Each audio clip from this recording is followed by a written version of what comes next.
पहली बार खुद को कमजोर और डगमगाता हुआ महसूस करने लगा। उसके लिए ये सिर्फ एक हाफिज नहीं बल्कि एक रूहानी योद्धा था जो सिर्फ अल्फाज नहीं, कलामुल्लाह की रोशनी से लड़ रहा था। हाफिज इब्राहिम अब नूर की निगरानी में थे। वो उसे सिर्फ जिन्न से नहीं बल्कि हर उस रास्ते से बचाना चाहते थे जो उसे अल्लाह से दूर कर सकता था। उन्होंने कहा, नूर, तुझे सिर्फ जिन्न से नहीं अपने ही नफ्स से भी लड़ना है। मोहब्बत की आग तभी रोशनी बनती है जब उसमें अल्लाह की रजा शामिल हो। और अब हवेली में एक तरफ कामिल का इश्क बढ़ता जा रहा था और दूसरी तरफ हाफिज इब्राहिम की दुआओं और कुरान की रोशनी से हवेली बदलने लगी थी।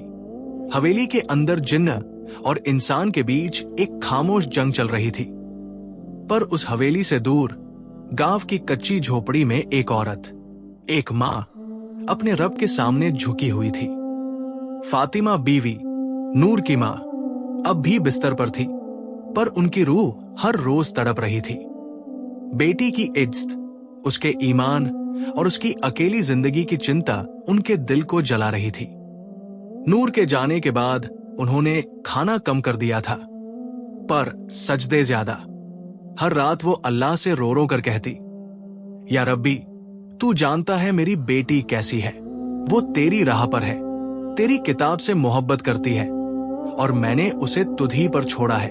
तू उसे किसी गुमराही, किसी जिन्न, किसी इंसानी या शैतानी ताकत से बचा लेना। एक रात जब हवेली में नूर कुरान पढ़ रही थी और कामिल दीवार की ओर से उसे देख रहा था, तभी उसे एक अजीब रूहानी कंपन महसूस हुआ, जैसे कोई अनजान रोशनी हवेली में दाखिल हो गई हो। कामिल पीछे हटा और पहली बार